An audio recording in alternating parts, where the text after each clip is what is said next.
Hello दोस्तों, कैसे हैं आप लोग। दोस्तों आई होप आप सभी अच्छे होंगे, स्वस्थ होंगे, तंदुरुस्त होंगे और अपनी पढ़ाई मन लगा करके कर रहे होंगे। दोस्तों आज का वीडियो बहुत ही ख़ास होने वाला है मेरी उन बहनों के लिए जो कि काफ़ी समय से वेट कर रही हैं कि कोई ऐसी वैकेंसी आए जो कि केवल उन्हीं के लिए हो, जिसमें थोड़ा कंपटीशन लेवल कम हो और एक अच्छी अपॉर्चुनिटी, एक अच्छी सैलरी उनको मिल सके। तो दोस्तों मैं आपको बताना चाहता हूं कि झारखंड कर्मचारी चयन आयोग यानी JSSC ने एक वैकेंसी निकाली है लेडी सुपरवाइज़र की। जी हाँ दोस्तों, लेडी सुपरवाइज़र यानी कि महिला पर्यवेक्षिका की ये जॉब वैकेंसी है जो कि निकाली गई है झारखंड कर्मचारी सेवा चयन आयोग द्वारा, और बहुत ही बेहतरीन ये वैकेंसी है। आज की वीडियो में हम इस वैकेंसी के बारे में सारी चीज़ जानेंगे, साथ ही साथ ये भी जानेंगे क्या एज फैक्टर रहेगा, क्या सैलरी रहेगी, क्या सिलेक्शन प्रोसेस रहेगा, ये भी जानेंगे। साथ ही साथ सिलेबस क्या होने वाला है उस पर भी डिस्कस करेंगे। कैसे आप फॉर्म भर सकते हैं, फॉर्म भरते समय किन किन बातों का ध्यान रखना है, ये सारी चीज़ें आज की वीडियो में मैं आपको बताने वाला हूँ। तो देखिए, सबसे पहले बात करते हैं कि ये जो वैकेंसी है ये किस नाम से है। तो ये है महिला पर्यवेक्षिका यानी कि लेडी सुपरवाइज़र की वैकेंसी है, ठीक है। और इस परीक्षा का जो नाम है झारखंड महिला पर्यवेक्षिका प्रतियोगिता परीक्षा 2023, ठीक है। जो ऑफिशियल वेबसाइट है www.jssc.nic.in, इस वेबसाइट पर जाकर के लॉगिन करके आप अपना फॉर्म भर सकते हैं। तो फॉर्म कैसे भरेंगे, क्या सावधानी रखनी है, उसका एक वीडियो अलग से बना दूंगा। अभी आपको नोटिफिकेशन के बारे में जानकारी दे देता हूँ। देखिए, सबसे पहले तो बात करेंगे कितना परीक्षा शुल्क है। तो 100 रुपये परीक्षा शुल्क है, बहुत ज़्यादा नहीं है, मात्र 100 रुपये परीक्षा शुल्क है। साथ ही साथ आपको परीक्षा शुल्क में छूट भी मिलती है। अगर आप झारखंड राज्य के अनुसूचित जनजाति या झारखंड राज्य के अनुसूचित जाति के अभ्यर्थी हैं तो फिर आपको 50 रुपये ही देने होते हैं। तो परीक्षा शुल्क बहुत ज़्यादा नहीं है, कम ही है। दूसरी बात कि पद कितने हैं। पद है महिला पर्यवेक्षिका यानी कि लेडी सुपरवाइजर का। अगर बात करें टोटल कितने पद हैं, तो टोटल 444 पद हैं, जिसमें 187 पद जनरल हैं, अनुसूचित जनजाति के 101 पद हैं, अनुसूचित जाति के 35 हैं, अत्यंत पिछड़ा वर्ग के 42 हैं, पिछड़ा वर्ग के 35 हैं और आर्थिक रूप से कमज़ोर वर्ग के 44 हैं।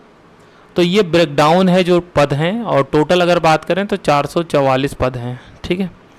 इसके अलावा देखिए, अगर आप देख लें, अगर मैं बात करूं, इसके अलावा अगर हम देखते हैं, हाँ, जो वेतनमान यानी सैलरी क्या होगी और न्यूनतम शैक्षिक योग्यता क्या होगी, ये बहुत इंपॉर्टेंट चीज़ है।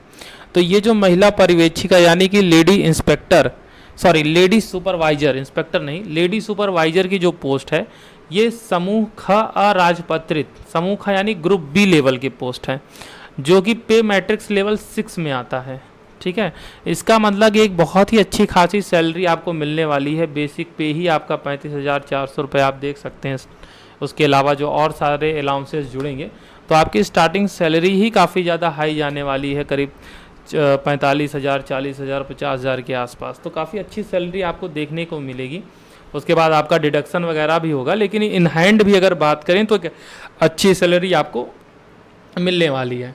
इसके लिए आपकी न्यूनतम शैक्षिक योग्यता क्या होना चाहिए। अगर न्यूनतम शैक्षिक योग्यता की बात करें तो वो होना चाहिए कि कोई मान्यता प्राप्त विश्वविद्यालय या संस्थान से आप समाजशास्त्र में, या तो मनोविज्ञान में, या तो गृह विज्ञान में, ठीक है, इन तीन में से कोई सब्जेक्ट के साथ आपने ग्रेजुएशन किया हो, ठीक है, ग्रेजुएट होने चाहिए। और ग्रेजुएशन में आपका इन तीनों में से कोई सब्जेक्ट होना चाहिए, या तो समाजशास्त्र आपने लिया हो, सोशियोलॉजी लिया हो, मनोविज्ञान पढ़ा हो, या तो गृह विज्ञान। अगर इन तीनों में से किसी से भी आपने ग्रेजुएशन किया है तो बिल्कुल आप इस फॉर्म को भर सकते हैं, ठीक है।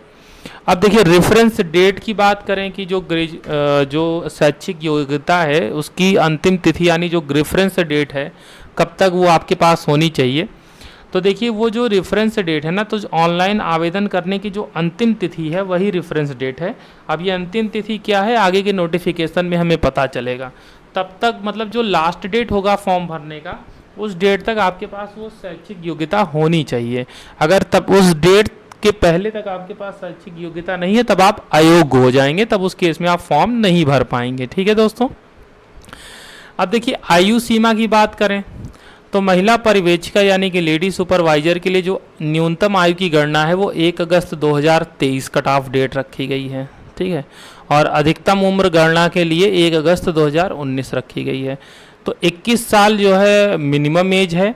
और अगर मैक्सिमम एज की बात करें तो इसके लिए देखिए, जैसे अब अनारक्षित है, अत्यंत पिछड़ा वर्ग है तो 38 साल है, अनुसूचित जाति अनुसूचित जनजाति है तो 40 वर्ष है। इसके अलावा एज रिलैक्सेशन भी मिलता है, तो वो सारी चीज़ें भी हैं। तो एज रिलैक्सेशन के लिए भी आप हकदार होते हैं अपनी कैटेगरी के अनुसार, ठीक है।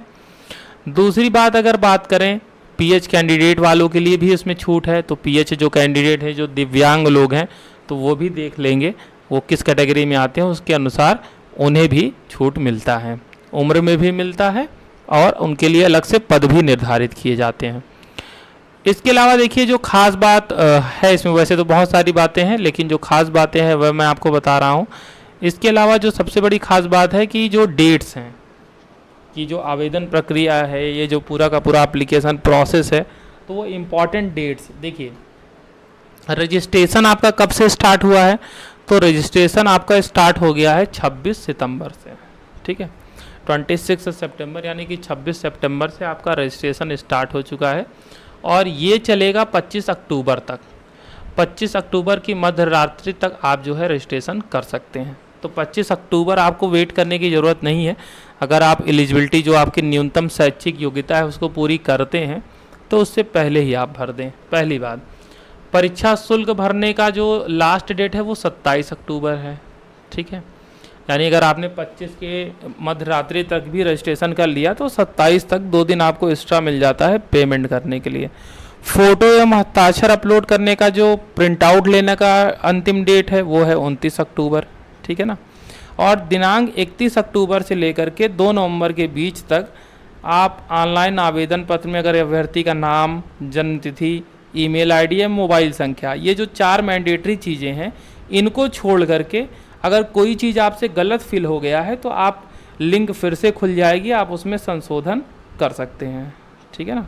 लेकिन देखिए, ये 4 चीज़ें, अगर आपने अभ्यर्थी अपना नाम ही गलत लिख दिया, आपने डेट ऑफ बर्थ सही नहीं डाला, ईमेल आईडी गलत डाल दी या मोबाइल नंबर गलत डाल दिया, तो वो फिर गलत ही हो जाएगा, फिर वो सही नहीं होगा। तो जैसे ही आपने अगर रजिस्ट्रेशन किया और आपको लगता है कि नहीं कुछ गड़बड़ है, तो फिर से आप रजिस्ट्रेशन कर सकते हैं, क्योंकि एक बार गड़बड़ कर देंगे तो फिर वो सही नहीं होगा। ये चीज़ ध्यान रखिएगा।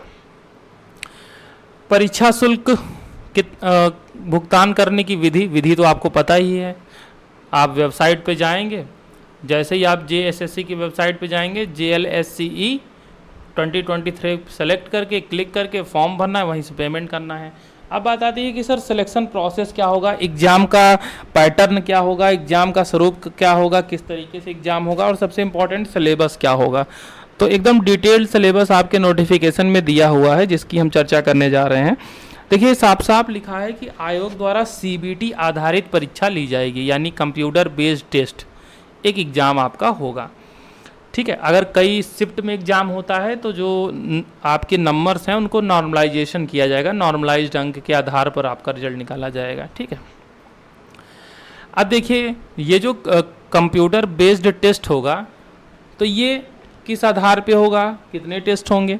तो परीक्षा का जो प्रकार है, परीक्षा का जो स्वरूप है और पाठ्यक्रम, उस पर चर्चा करते हैं। तो परीक्षा का स्वरूप और पाठ्यक्रम की अगर बात करें तो आप यहाँ पे देख सकते हैं, साफ साफ लिखा हुआ है कि परीक्षा एक चरण यानी मुख्य परीक्षा के रूप में लिया जाएगा, ठीक है।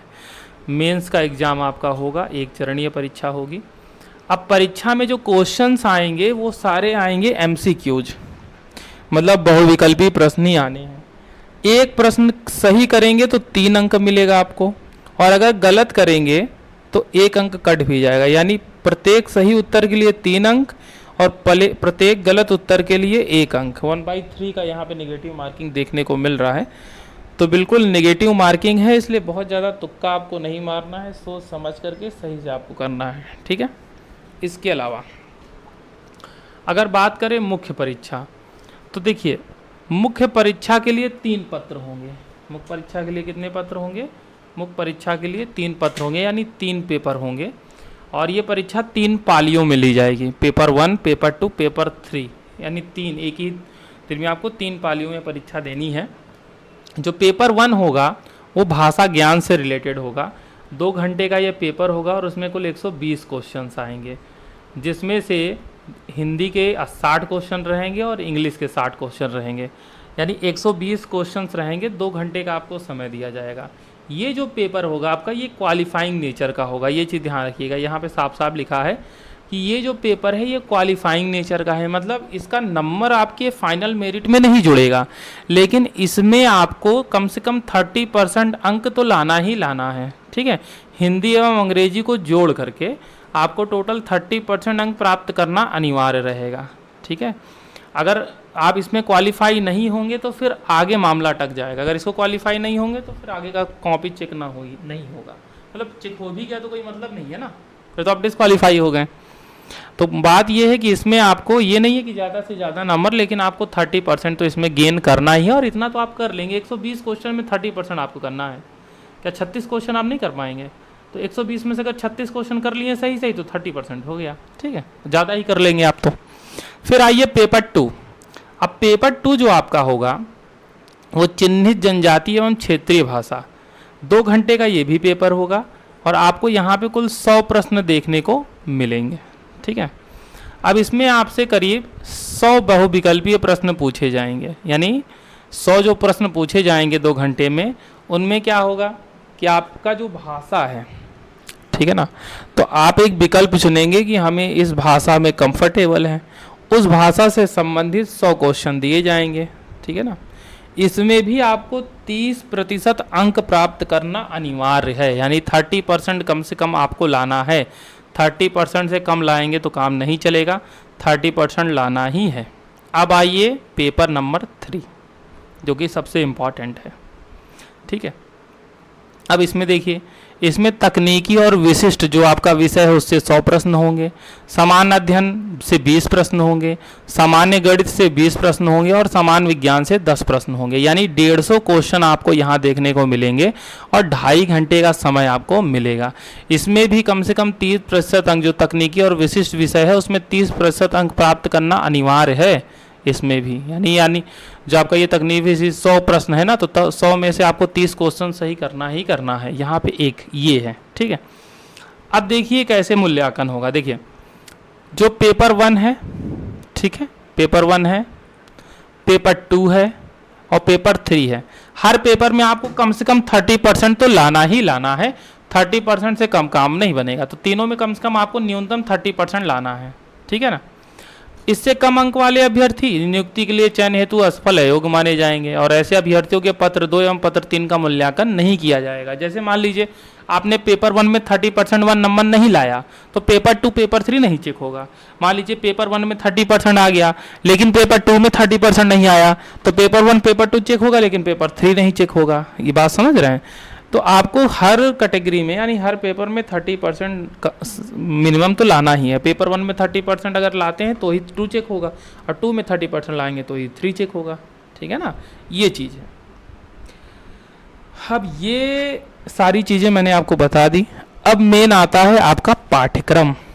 ठीक है, क्या होगा आपका पाठ्यक्रम। अच्छा, अब आप सोच रहे होंगे मेरिट किस किस के आधार पर बनेगी। तो देखिए, पेपर 1 जो पत्र 1 है वो क्वालिफाइंग नेचर का है, बाकी जो पत्र 2 है और पत्र 3 इसके नंबर आपके फाइनल मेरिट के लिए जोड़े जाएंगे, यानी 150 नंबर यहाँ पे और 100 नंबर यहाँ पे, यानी 250 नंबर। ठीक है ना, तो यहाँ पे आपको मैक्सिमम लाना है। अब देखिए इसमें क्या है, पाठ्यक्रम जो मुख्य परीक्षा है, जैसे हिंदी भाषा का ज्ञान, तो हिंदी अनुच्छेद पर आधारित 30 प्रश्न होंगे, 30 प्रश्न होंगे जो कि हिंदी व्याकरण पर आधारित होंगे। इस तरीके से अंग्रेजी में अंग्रेजी अनुच्छेद पे 30 प्रश्न होंगे, अंग्रेजी व्याकरण पे 30 प्रश्न होंगे। ठीक है ना, इसके अलावा चिन्हित जनजाति एवं क्षेत्रीय भाषा से संबंधित जो 2 घंटे का पेपर होगा उसके लिए डिटेल दिया हुआ है। पत्र 3 समान अध्ययन में जो वर्तमान घटनाएं चल रही हैं, जो समसामयिक घटनाएं चल रही हैं, वैज्ञानिक प्रगति, राष्ट्रीय अंतर्राष्ट्रीय पुरस्कार से रिलेटेड भारतीय भाषाएँ, झारखंड राज्य से मतलब झारखंड स्पेशल, थोड़ा बहुत सामान्य विज्ञान क्लास 8 तक का लेवल, क्लास 8 के लेवल का, मतलब हाई स्कूल इसमें दिया है हाई स्कूल लेवल का, लेकिन क्लास 8 के स्तर तक का ही जो है सामान्य गणित आपसे पूछा जाएगा। ठीक है ना, और साथ ही साथ यहाँ पे आप देख लें, अगर आपको कोई कन्फ्यूजन है तो आप देख लें कि मुख्य परीक्षा के आधार पर मेधा सूची का निर्माण कैसे किया जाएगा। साफ साफ लिखा है, प्रश्न पत्र 2 और प्रश्न पत्र 3 के प्राप्त अंकों को जोड़कर समेकित अंकों के आधार पर मेधा सूची तैयार की जाएगी। पेपर 2 और पेपर 3 के जो अंक हैं उसी को जोड़ा जाएगा, यानी 100 वहाँ 150, ये 250 अंकों में ही आपका मेरिट तैयार होगा और यहाँ पे आपको ज़्यादा से ज़्यादा नंबर गेन करना है। ठीक है, जितना नंबर आप गेन करेंगे उतने ही ज़्यादा चांसेस होंगे आपके कि आप उसमें सेलेक्ट हो पाएँ। ठीक है, तो आपका जो ऑब्जेक्टिव होना चाहिए कि देखिए मैंने आपको सिलेबस बता दिया, सारी डिटेल मैंने आपको बता दी। अब आपका उद्देश्य होना चाहिए कि कैसे आप इसको क्रैक करेंगे। ठीक है, कितनी जल्दी आप इस एग्ज़ाम को क्रैक कर सकते हैं। एग्ज़ाम क्रैक करने के लिए एक सही स्ट्रेटजी की होनी बहुत ज़रूरत है। अगर स्ट्रेटजी आपकी सही है तो बिल्कुल आप एग्ज़ाम क्रैक कर सकते हैं। सबसे पहले आपको ये समझना है कि कहाँ हमको ज़्यादा स्कोर करना है, कहाँ हमको कम स्कोर करना है। जैसे पेपर 1 है, वहाँ 30% की ज़रूरत है तो उसी हिसाब से समय देना है। पेपर 2 और पेपर 3 से मेरिट बनना है तो वहाँ हमको ज़्यादा समय देना है। तो ये सारी स्ट्रेटजी भी हम डिस्कस करेंगे आगे चल करके। अभी तो फ़िलहाल आप जल्दी से फॉर्म भरें। अगर आपको कोई प्रॉब्लम आती है तो कमेंट बॉक्स में हमसे पूछ सकते हैं। कोई क्वेरी है इस वैकेंसी से रिलेटेड तो कमेंट बॉक्स में हमसे पूछ सकते हैं। बाकी वीडियो अगर अच्छा लगा हो तो वीडियो को लाइक कर दीजिएगा और चैनल को हमारे सब्सक्राइब कर दीजिएगा, जिससे कि जो लेटेस्ट अपडेट हैं वो आप तक पहुंचते रहें समय पे, और ज़्यादा से ज़्यादा लोगों तक चैनल को शेयर कर दीजिएगा। ठीक है दोस्तों, हमारी शुभकामनाएं आपके साथ हैं, हमारी बहनों के साथ हैं। मिलते हैं अगले अपडेट में, तब तक के लिए धन्यवाद।